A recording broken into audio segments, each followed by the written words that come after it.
বান্ধৱীসকল আপোনালোক সকলোকে স্বাগতম জনাইছো আপোনালোকৰ চেনেল স্বাভিমানী অসমলৈ কৰিছো আমাৰ প্ৰথমটো খবৰৰ সৈতে য'ত জানিব পৰা গৈছে যে অহা 1 আগষ্টৰ পৰা পইচা সংক্ৰান্তীয় কিছু নিয়মৰ সালসলনি কৰা হ'ব যাৰ প্ৰভাৱ সাধাৰণ লোকৰ ওপৰত প্ৰত্যক্ষভাৱে পৰিব আহক জানো এই নিয়মসমূহ কি অইল মাৰ্কেটিং কোম্পানীসমূহে প্ৰতি মাহৰ 1 তাৰিখে এলপিজি আৰু চিএনজিৰ নতুন মূল্যৰ ঘোষণা কৰে পূৰ্বৰ কেইমাহমানৰ পৰা এই মূল্য ক্ৰমান্বয়ে বৃদ্ধি হৈ অহা দেখা গৈছে আৰু 1 আগষ্টলৈকে ইয়াৰ মূল্য আৰু বঢ়াৰ সম্ভাৱনা আছে IRDAIৰ নতুন গাইডলাইন অনুসৰি এতিয়া গ্ৰাহকে দীঘলীয়া ইন্স্যুৰেন্স পলিচি লোৱাটো বাধ্যতামূলক নোহোৱাৰ বাবে এই বাহনসমূহৰ অনুৰোধ মূল্য কিছু কমিব পাৰে কিছুমান বেংকে নিজৰ কেছ বেলেন্স আৰু ডিজিটেল ট্ৰানজেকচন বঢ়োৱাৰ বাবে 1 আগষ্টৰ পৰা ন্যূনতম বেলেন্সৰ ওপৰত চাৰ্জ লগোৱা হ'ব বুলি ঘোষণা কৰিছে এই বেংকসমূহৰ পৰা 3বাৰ লেনদেন কৰাৰ পিছত কিছু টেক্স অথবা ফি লোৱা হ'ব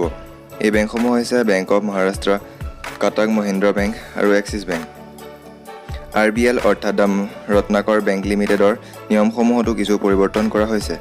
সেভিংছ একাউণ্টত 1 লাখ টকা জমা থলে 4.75% বাৰ্ষিক ইন্টাৰেষ্ট পাব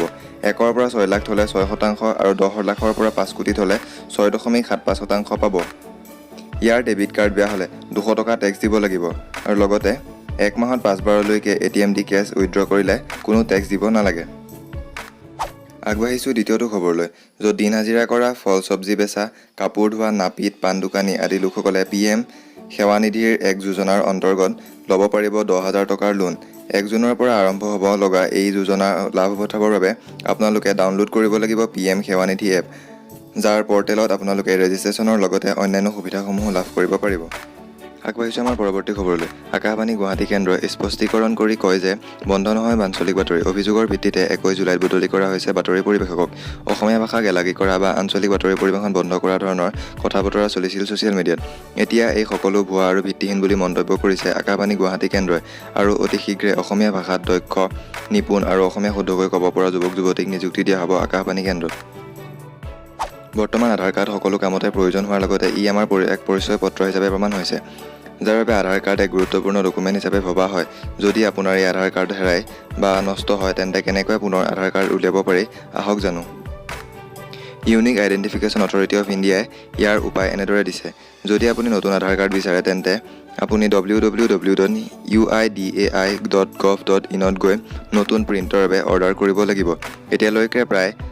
60 লাখতকৈ অধিক নাগৰিক এই আধাৰ ৰিপ্ৰিণ্ট সেৱাৰ দ্বাৰা লাভান্বিত হৈছে বুলি জানিব পৰা গৈছে অৰ্ডাৰ কৰাৰ 15 দিনৰ ভিতৰতে স্পীড পোষ্টৰ যোগে আপুনি ৰিপ্ৰিণ্ট আধাৰ লাভ কৰিব আগবাঢ়িছো পঞ্চমটো খবৰলৈ UGC অৰ্থাৎ ইউনিভাৰ্চিটি গ্ৰাণ্টছ কমিশ্যনে 6 জুলাইত যি নতুন নিৰ্দেশনা জাৰি কৰিছিল তাত উল্লেখ আছিল যে অহা ছেপ্টেম্বৰ মাহত চূড়ান্ত বৰ্ষৰ স্নাতক আৰু স্নাতকোত্তৰৰ পৰীক্ষাসমূহ অনুষ্ঠিত কৰা হ'ব কিন্তু সমগ্ৰ দেশৰ বিভিন্ন দল সংগঠনৰ লগতে ছাত্ৰ-ছাত্ৰীসকলে ইয়াৰ বিৰোধিতা কৰি সুপ্ৰিম কোৰ্টত বিষয়টো বিবেচনাৰ বাবে এপিল কৰিছিল কিন্তু ইয়াৰ বিপৰীতভাৱে যোৱাকালি UGCয়ে সুপ্ৰিম কোৰ্টত এই বিষয়ে বৰ্ণনা কৰি কয় যে ছাত্ৰ-ছাত্ৰীৰ ভৱিষ্যত সুৰক্ষাৰ বাবেহে ছেপ্টেম্বৰত পৰীক্ষা পতাৰ সিদ্ধান্ত লোৱা হৈছে কিন্তু এই মহামাৰীৰ সময়ত পৰীক্ষা অনুষ্ঠিত কৰাটো গ্ৰহণযোগ্য হয় নে নহয় সেয়া আপোনালোকে আমাক কমেণ্ট ছেকশ্যনত জনাব পাৰে এতিয়া আগবাঢ়িছো আমাৰ টেকন'লজি ৰিলেটেড অতি গুৰুত্বপূৰ্ণ খবৰলৈ ভাৰতে চীনৰ পৰা কালাৰ টিভি আমদানি কৰাটো বন্ধ কৰিছে যাৰ সন্দৰ্ভত ভাৰত চৰকাৰে কয় যে এই সিদ্ধান্ত কেৱল ঘৰুৱা উৎপাদন বৃদ্ধি কৰাৰ বাবেহে লোৱা হৈছে যিয়ে নহওক ভাৰতৰ এই সিদ্ধান্তই চীনক আৰ্থিকভাৱে কিছু আঘাত আনিব পাৰে নিউজ এজেন্সি TTI অনুসৰি বিদেশ ব্যাপাৰ মহানিৰ্দেশালয়ে টেলিভিছন আমদানি সংক্ৰান্তত কিছু নিয়মৰ সালসলনি কৰিছে এতিয়া এই টেলিভিছন আমদানি বিষয়টো প্ৰতিবন্ধিত শ্ৰেণীত ৰখা হৈছে ইয়াৰ লগতে জনাব খুজিছোঁ যে ভাৰতৰ কালাৰ টিভিৰ বজাৰত চীন হৈছে এক ব্যাপক এক্সপৰ্টাৰ ইয়াৰ লগতে কালাৰ টিভি এক্সপৰ্ট কৰা অন্য দেশসমূহ হৈছে Vietnam Malaysia Hong Kong Korea Indonesia Thailand আৰু জাৰ্মানী শেষৰটো খবৰ এতিয়াৰে পৰা ভাৰতীয় বজাৰত উপলব্ধ হ'ব আটাইতকৈ কম মূল্যৰ ট্ৰু ৱায়াৰলেছ এয়াৰফোন টেকনোৱে ভাৰতত মিনিপড M1 নামেৰে ছিংগুল ৱায়াৰলেছ এয়াৰবাডছ মুকলি কৰিছে যাৰ মূল্য মাত্ৰ 799 টকা যিটো 6 আগষ্টৰ পৰা বিক্ৰী আৰম্ভ হ'ব এই এয়াৰবাডছটোত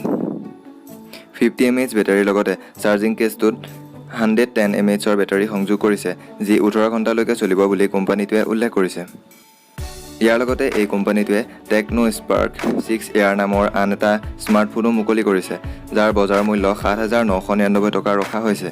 এই স্মাৰ্টফোনটোৰ বেটাৰী 6000 mAhৰ লগতে ট্ৰিপল ৰিয়াৰ কেমেৰা আছে বুলি জানিব পৰা গৈছে এই ভিডিঅ'টো ভাল পালে তেন্তে লাইক কৰিব আপোনালোকৰ এনে সহায়ে আমাক আগবাঢ়ি যোৱাত উৎসাহ যোগাব এনেদৰে দৈনিক খবৰসমূহ চাই থাকিবৰ বাবে ছাবস্ক্ৰাইব কৰিব পাৰে আপোনালোকৰ চেনেল